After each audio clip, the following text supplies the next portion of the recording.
एक बार फिर स्वागत है दोस्तों आप सभी का अपने YouTube चैनल 1-to-1 क्लासेस पे। आप है मेरे साथ यानी कि आपके अपने दोस्त नितेश बजाज के साथ। दोस्तों पिछली वीडियो में मैंने आपको बताया इनकम क्या होती है, प्रॉफिट क्या होती है, gains loss, purchase return, sale return, stock, इन सब डेफिनेशन को हमने बहुत अच्छे से और बहुत डिटेल में कवर करा। दोस्तों आज की वीडियो हमारी फुल्ली कंसंट्रेट होने वाली है दोस्तों ट्रेड रिसीवेबल्स पर, ट्रेड पेबल्स पर, गुड्स, वाउचर, डिस्काउंट कितने टाइप के होते हैं, जीएसटी क्या है, एंट्री क्या होती है, बैड डेट्स क्या है, इंस्टॉलमेंट क्या होता है, रिवेन्यू क्या है, रिवेन्यू फ्रॉम ऑपरेशन क्या है, टर्नओवर, लाइफ स्टॉक, इन्वेस्टमेंट, इन सब डेफिनेशन के बारे में दोस्तों हम लोग बात करेंगे आज के इस वीडियो में। बने रहिए आपके अपने यूट्यूब चैनल 1-to-1 क्लासेस का दोस्तों, हमेशा आपकी सेवा में हाजिर। शुरू करते हैं आज के सफर को।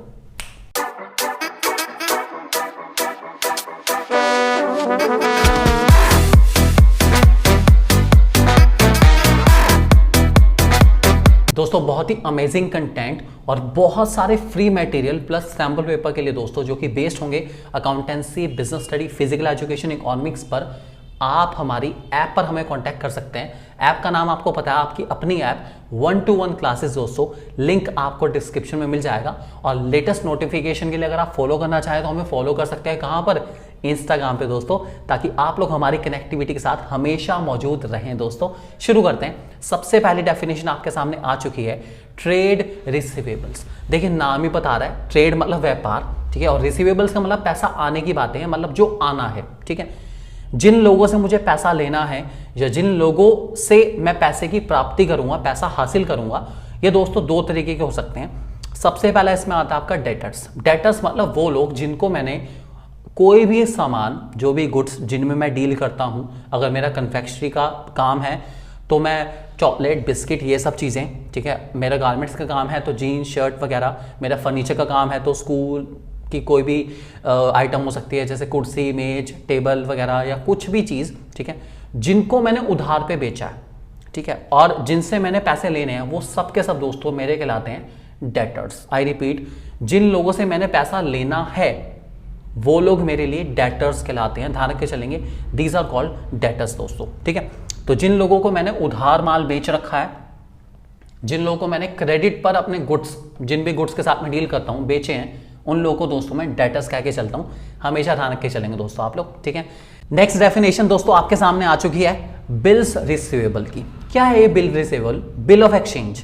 बिल ऑफ एक्सचेंज का एक वो पार्ट जो कि मैं उस इंसान तक लिखता हूं या इस इंसान को लिखता हूं जिससे मुझे पैसा लेना। सिंपल भाषा में बिल ऑफ एक्सचेंज जब किसी डेटर को दिया जाता है, ठीक है, और याद दिलाया जाता है कि भाई साहब आपको पेमेंट करनी है, इस तारीख तक पेमेंट कर देना। तारीख वही डिसाइड करेगा कितने टाइम में पेमेंट कर रहा है वो। इसको दोस्तों मैं कह के चलता हूं बिल रिसीवेबल। सिंपल भाषा में समझाता हूं। मान लीजिए मैंने शाम को 5 लाख रुपए का कोई भी सामान, गुड्स उधार पे बेच दिए, ठीक है। अब मैंने गुड्स तो बेच दिए, ठीक है, तो मैं क्या करूंगा, एक दिन बाद या 2 दिन के बाद एक बिल बनाऊंगा। राम श्याम जिसको भी मैंने माल बेचा है उसके नाम पर एक बिल बनाऊंगा पूरा, उस पर सब आर्टिकल लिखूंगा, मैंने इतना बेचा, इतना जीएसटी वगैरह सब कुछ बना के फाइनल बिल, इनवॉइस मैंने तैयार कर दिया, ठीक है। अब क्या करूंगा, उस बिल को मैं भेजने वाला हूं शाम को, ठीक है। उसके बाद एक काम मुझे और करना है, क्योंकि मैंने उसको उधार माल बेचा है और मुझे नहीं पता वो पैसा देगा नहीं देगा, मुझे इतना विश्वास नहीं उस पर। तो मैंने क्या करा, बैंक को बीच में डाल दिया, ठीक है। तो मैंने एक बैंक का सर्टिफिकेट इसके साथ लगा दिया, ठीक है, और मैंने कहा कि आप, शाम को मैंने कहा कि इस बिल पे भी साइन कर दो और इस बैंक का जो डॉक्यूमेंट है इस पे भी साइन कर दो। उस डॉक्यूमेंट पे साफ साफ लिखा होगा कि अगर फ्यूचर में शाम पैसा दे नहीं पाता है तो बैंक मेरे को सारा पैसा वो देगा जो शाम ने देना है, ठीक है। बैंक ने गारंटर का काम करा, बैंक गारंटी लेता है इस बात की कि अगर शाम पैसे नहीं देता है तो बैंक पैसा देगा। बाद में शाम से बैंक अपने आप पैसा वसूल कर लेगा, टेंशन लेने की जरूरत नहीं है, ठीक है। शाम से जैसे मर्जी वसूल करे, वो बैंक की जिम्मेदारी, मेरी जिम्मेदारी नहीं। मेरे को पैसा मिल गया, अब बैंक और शाम के बीच में है बात, बस बात खत्म। तो क्या होता है, जब मैंने ये बिल भेजा तो शाम इस बिल पे साइन करेगा, साथ साथ उस बैंक के डॉक्यूमेंट पे साइन करेगा, तो वो डॉक्यूमेंट अब कहलाएगा दोस्तों बिल रिसीवेबल्स। आई रिपीट, अब वो डॉक्यूमेंट बन गया बिल रिसीवेबल्स। आपको ध्यान रखे चलना है, जब उस पे हमारे ड्रॉई ने साइन कर दिए, मैं हूं ड्रॉअर क्योंकि मैंने बनाया है, और जो सामने वाली पार्टी है जिसको मैं दे रहा हूं उसको कहते हैं ड्रॉई। ठीक है, आप ध्यान रख के चलेंगे। तो जब वो साइन कर देता है तो वो बन जाता है bill of exchange, automatically BR में कन्वर्ट हो जाता है, बिल रिसीवेबल बन जाता है। ध्यान रख के चलेंगे दोस्तों इस बात को। तो वो बन जाता है हमारा बिल रिसीवेबल, ये हमेशा ध्यान रख के चलेंगे। और फ्यूचर डेट पर हमेशा हमेशा हमेशा जो डेटर है उसको पेमेंट करनी पड़ेगी। अगर वो नहीं कर पाता है तो मैं तो बैंक से पैसा ले लूंगा, बाद में बैंक जाने और वो डेटर जाने, मेरा कोई झंझट नहीं है, मेरी तरफ से टेंशन खत्म होगी दोस्तों।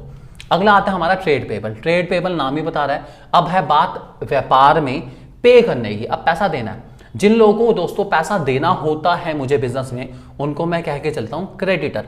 जिन लोगों ने उधार पे मुझे माल दिया है, उधार पे गुड्स एंड सर्विसेज प्रोवाइड कराए हैं, ऐसे लोगों को दोस्तों मैं कह के चलता हूं क्रेडिटर। हमेशा ध्यान रख के चलेंगे, ऐसे लोग बहुत अच्छे हैं यार, थैंक यू यार, आप लोगों ने मुझे उधार दिया। नहीं तो हो सकता है शायद मैं अपने बिजनेस की ग्रोथ को मैच ना कर पाता। उधार बहुत ज़रूरी है, सीधी सी बात है, लेकिन उधार एक जादू है और हम आपको देंगे और आप गायब हो जाएंगे, ये बात तो फैक्ट है। लेकिन फिर भी बिना उधार के, बिना क्रेडिट के बिजनेस को चला पाना बहुत ही मुश्किल काम है। तो क्रेडिटर बहुत ज़्यादा ज़रूरी है। ठीक है, तो वो लोग जो हमें गुड्स एंड सर्विसेज क्रेडिट पे प्रोवाइड करते हैं उनको हम लोग क्रेडिटर कहते हैं, ध्यान रख के चलेंगे। अगर आपको डेटर और क्रेडिटर में कन्फ्यूजन होता है तो इसका बहुत अच्छा तरीका है, मैं आपको बताता हूँ। आप लोगों ने बैड डेट्स नाम का एक वर्ड सुना होगा। बैड डेट्स का मतलब होता है जिन लोगों से मुझे पैसा लेना है, जब वो पैसा नहीं दे पाते और कहते हैं जी हमारे पास कुछ नहीं है, जो बिगाड़ सकते हो बिगाड़ लो, जो कर सकते हो कर लो। तो ऐसे कंडीशन में जितना पैसा मेरे को उनसे लेना वो पैसा बन जाता है बैड डेट्स। बैड डेट्स का मतलब पैसा डूब गया।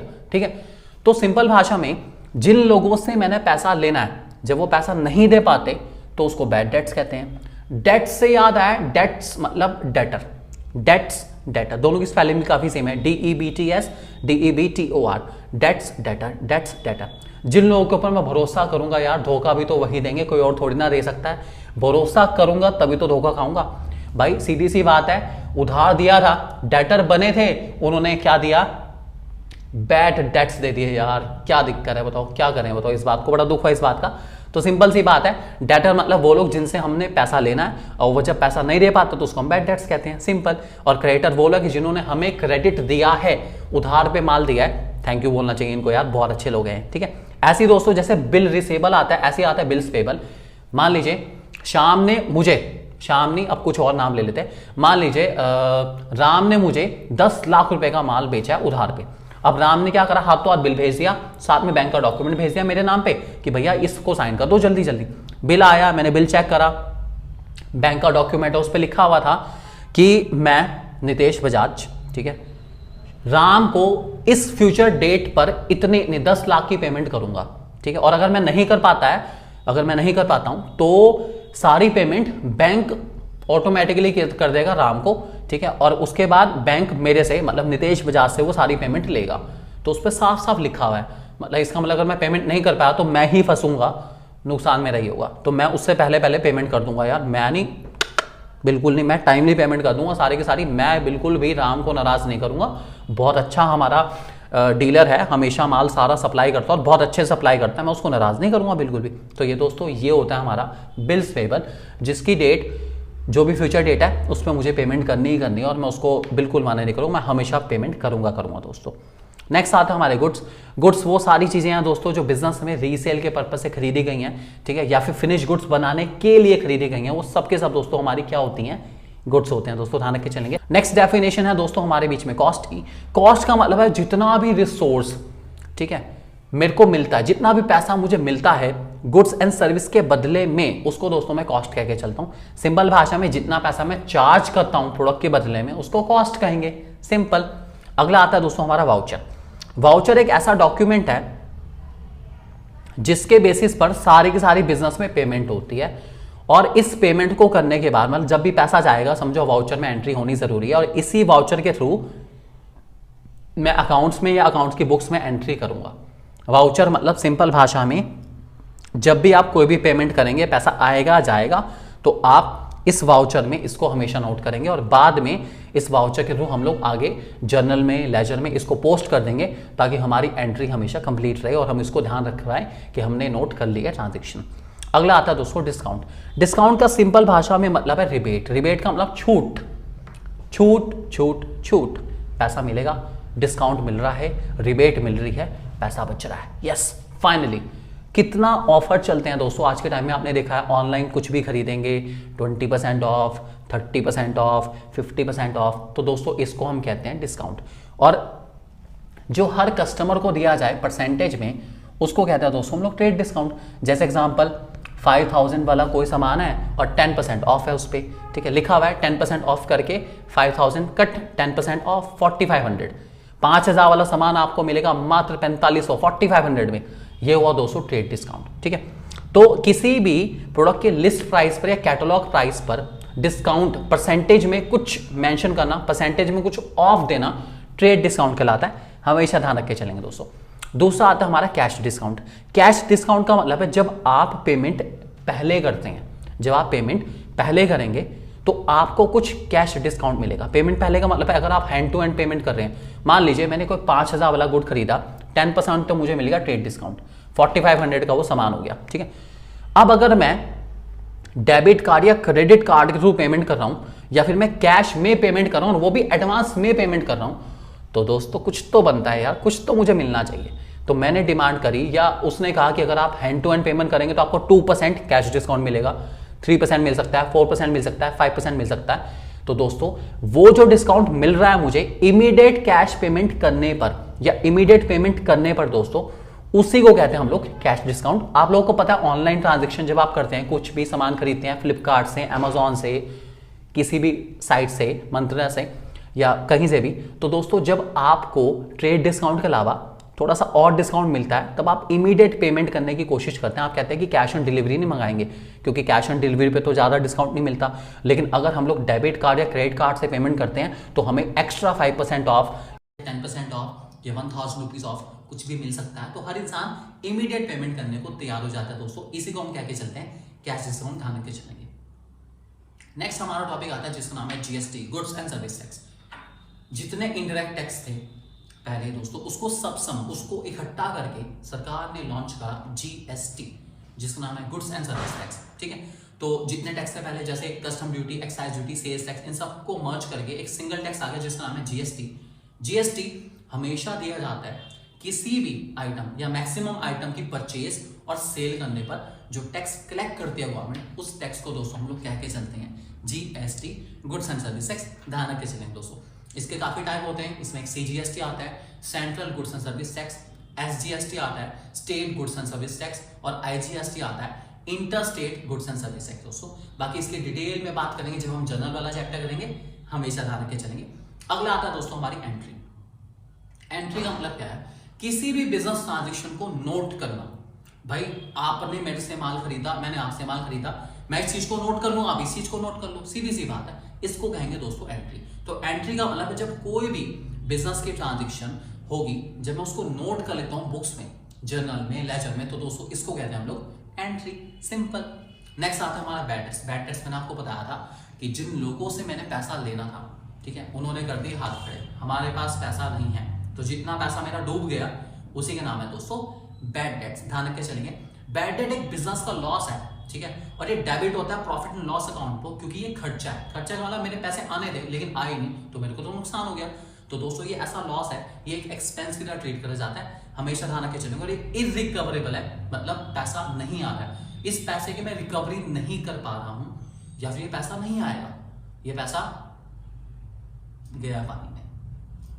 नेक्स्ट आता है हमारा इंस्टॉलमेंट। इंस्टॉलमेंट दोस्तों वो पर्सन या वो एंटरप्राइज कहलाता है जिसकी वजह से मुझे बैड डेट्स होता है। मतलब एक इंसान था मिस्टर ABC, उनसे मैंने 1 लाख रुपीज लेने थे, ठीक है, और उन्होंने कहा कि भैया मेरे पास तो पैसा नहीं है, ठीक है, तो वो ABC पर्सन या ABC एंटरप्राइज कहलाएंगे इंस्टॉलमेंट। वो इंसान या वो एंटरप्राइज जो पैसा नहीं दे पाता है, पेमेंट नहीं कर पाता है, उसको हम लोग इंस्टॉलमेंट कहते हैं, ठीक है। और दूसरा हमारा इसमें आता है सॉल्वेंट, जो इंसान पैसा दे पाता है उसी का नाम है सॉल्वेंट, सिंपल। अगली डेफिनेशन दोस्तों हमारे पास आती है स्टोर की। The term store is used to denote material held by an enterprise for the purpose of consumption in the business and not for resale। Store में दोस्तों वो सारी चीजें आती हैं जो मेरे एंटरप्राइज में है, मतलब मेरे बिजनेस ऑर्गेनाइजेशन में है, और ये सारी चीजें कंजम्पशन के पर्पस से ली गई है। इनको मैं रीसेल नहीं करूंगा, इनको मैं बेचने के लिए नहीं लाया। चाहे इसमें आपका फर्नीचर हो, लुब्रिकेंट हो, पैकेजिंग मटेरियल हो, ये सब चीजें मेरे को हेल्प करती है प्रोडक्शन में, लेकिन मैं इनको सेल नहीं करूंगा। ये मेरी हैं और ये मेरे पास ही रहेंगी, इनको मैं रीसेल पर्पज से नहीं लेकर आया। इसको दोस्तों हम लोग स्टोर कहते हैं। इसमें आपका फर्नीचर वगैरह आता है जो आप यूज करते हैं अपने स्टोर में या अपने बिजनेस एंटरप्राइज में यूज करते हैं, इसी को दोस्तों हम लोग स्टोर के नाम से जानते हैं। ठीक है, नेक्स्ट हमारे पास आता है रिवेन्यू। रिवेन्यू का मतलब क्या है? Revenue revenue revenue revenue revenue जितना भी पैसा एक बिजनेस एंटरप्राइज रिसीव करता है, एक बिजनेस ऑर्गेनाइजेशन रिसीव करती है माल बेच के या और भी जो भी एक्टिविटीज जिसमें भी वो इन्वॉल्व है, उन सबसे जो भी पैसा उसके पास आता है दोस्तों, उसी को मैं रिवेन्यू कहता हूं। लेकिन वो बिजनेस से रिलेटेड होना चाहिए पैसा, ध्यान रख के चलेंगे। जिस चीज का आपका बिजनेस उससे रिलेटेड होना चाहिए, इसी को दोस्तों हम लोग कह के चलते हैं रिवेन्यू। एग्जाम्पल आपके पास है, मान लीजिए रिसिप्ट ऑफ रेंट। कौन सा रेंट? अगर हमारे बिजनेस एंटरप्राइज के पास एक शॉप के अलावा दूसरी, तीसरी, चौथी, पांचवी बहुत सारी शॉप है और वो बिजनेस एंटरप्राइज की ही है, आई रिपीट, वो बिजनेस एंटरप्राइज की ही है, तो उसका जो भी रेंट होगा वो बिजनेस की इनकम मानी जाएगी। ठीक है, इसके अलावा कमीशन, डिविडेंड, इंटरेस्ट, भाई बिजनेस के थ्रू या बिजनेस एंटरप्राइज ने कुछ शेयर खरीद रखे हैं, उस शेयर पर डिविडेंड आया तो वो बिजनेस की इनकम ही मानी जाएगी। या ध्यान रख के चलेंगे दोस्तों, इसी को दोस्तों हम लोग रेवेन्यू कहते हैं। और रेवेन्यू हमारा रिकरिंग है, रोज आता रहता है, डेली बेसिस पे, कभी कुछ आ गया, कभी कुछ आ गया, कभी कुछ आ गया, आता रहता है। टेंशन लेने की जरूरत नहीं, पैसा आता रहे, बहुत ज्यादा जरूरी है। नेक्स्ट आता है दोस्तों हमारा revenue from operation. Revenue operation बड़ा सिंपल है, बहुत ही सिंपल डेफिनेशन है। जिस चीज का आपका काम है, आपका काम फर्नीचर का है, तो फर्नीचर को बेचने खरीदने से जो भी पैसा इकट्ठा होगा, रेवेन्यू फ्रॉम ऑपरेशन। आपका मैन्युफैक्चरिंग का काम है, आपका गारमेंट्स का काम है, आपका डेयरी प्रोडक्ट का काम है, आपका मशीनरी का काम है, आपका जनरेटर का काम है, जिस भी चीज का काम है उसको खरीदने बेचने से जो भी पैसा इकट्ठा होगा, उसी को दोस्तों हम लोग कह के चलते हैं रेवेन्यू फ्रॉम ऑपरेशंस। ऑपरेशन का मतलब है जिसका मैं काम करता हूं, उस काम को करने से जितना भी पैसा मेरे पे इकट्ठा हो रहा है उसको रेवेन्यू फ्रॉम ऑपरेशन कहेंगे। हमेशा ध्यान रख के चलेंगे दोस्तों। नेक्स्ट हमारे पास डेफिनेशन आती है एंटिटी। एन एंटिटी और business entity means an economic unit which is formed earning income by providing service और सेलिंग गुड्स। सिंपल भाषा में एंटिटी का मतलब है एक अपनी पहचान, लीगली पहचान, एक बिजनेस फर्म की लीगल पहचान। जब एक बिजनेस फर्म बोल रहे हैं ना, तो जब एक बिजनेस फर्म इकोनॉमिक एक्टिविटीज करती है, कुछ भी सामान खरीदती है, बेचती है, कमाती है, तो वो अपने आप ही बिजनेस एंटिटी बन जाती है, एक पहचान बन जाती है। ऐसी पहचान जो पैसा कमा रही है, इसको दोस्तों हम लोग बिजनेस एंटिटी कहते हैं। जैसे कोई भी हो गया, जैसे एलजी एक नाम, जैसे विप्रो, जैसे मारुति सुजुकी।